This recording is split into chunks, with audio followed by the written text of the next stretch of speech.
Welcome back to everyone. In this video I will guide you how to fix keyboard disappeared on Motorola G37 power. Let's start the video if you want to fix this problem.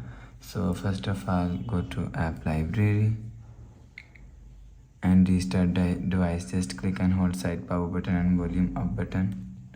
Click on this restart icon and again tap on this restart icon. Your phone is restart. After restarting, enter phone pin. You will see your problem is solved. But if it doesn't fix this problem, go to app library, click on settings app. Now in settings, scroll down and click on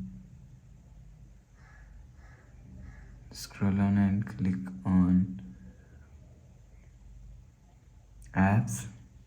Click on see all. Scroll down and search keyboard.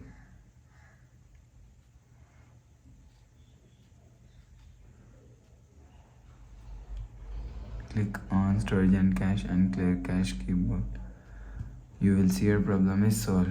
But if it doesn't fix this problem, go to app library, click on settings app. Now in setting, click on system and click on reset option. Click on reset all settings. Enter phone pin. Click on this icon. You will see your problem is solved. So please subscribe for more new latest videos. Thanks for watching.